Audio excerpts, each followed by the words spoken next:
Welcome, everybody. Thank you so very much for joining us here this morning. I'm Clay Knapp. I have the honor to be Executive Director of Lincoln Literacy. And it's quite a remarkable occasion that we're gathering on. But let's acknowledge that we meet to celebrate on a somber day.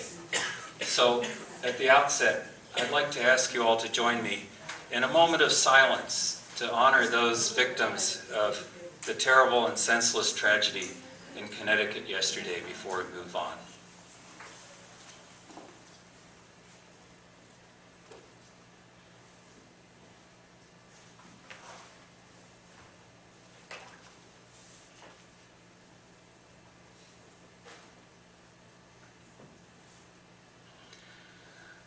Well, thank you.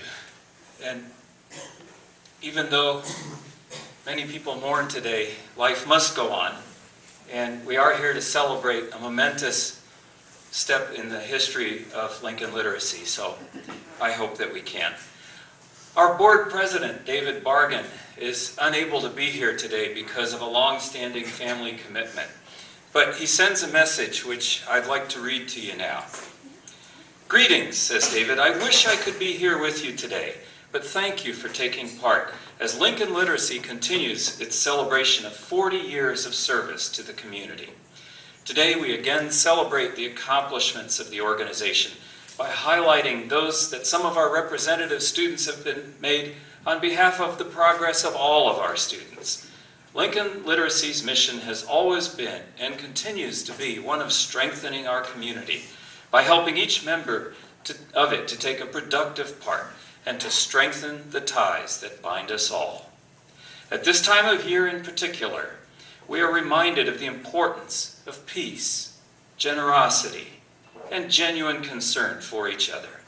Thank you for your continuing support of and participation in Lincoln Literacy's mission. Again, that from David Bargan, the president of our board. Well, 40 years. I remember 40 years, and it seemed amazing to me when I turned 40. Here is a little organization that started out 40 years ago.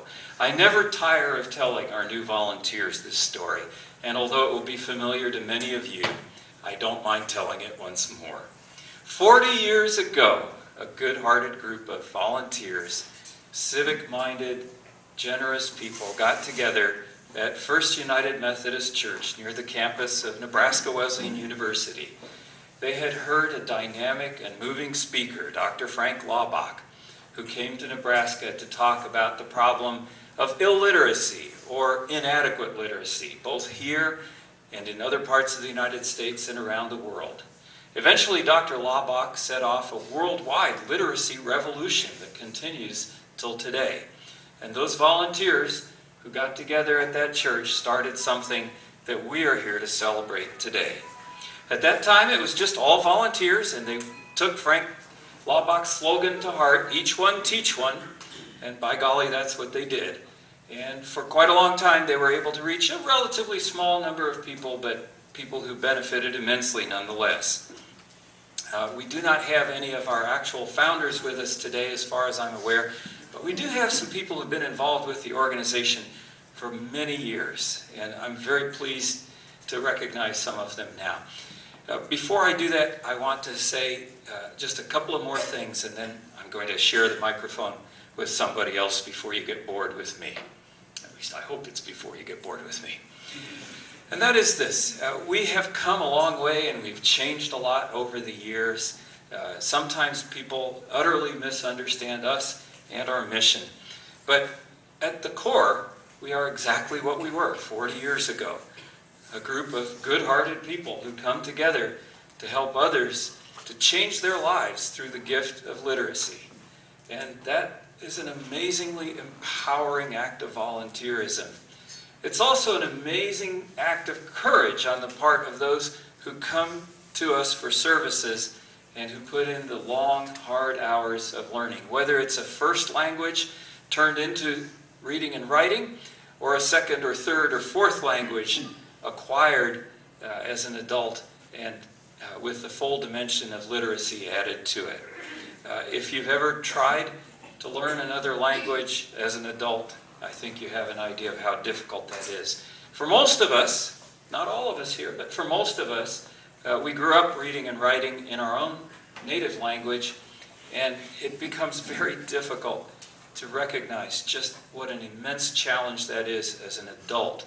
First, to face up to it. Second, to open up about it to somebody else. And third, and finally, to work day after day, year after year, to acquire literacy, to improve on it, and to conquer it.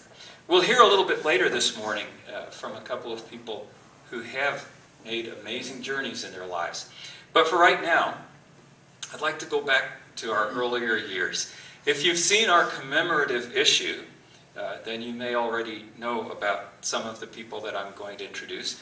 If you haven't, we've got several copies back there. But let me first introduce to you a man who was a volunteer, a board president of Lincoln Literacy, and a benefactor over many decades.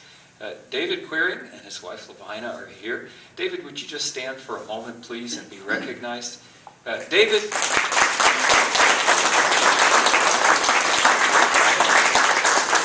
among many other accomplishments, I have absolutely no doubt that you have racked up more miles as a literacy volunteer than anybody else on the planet.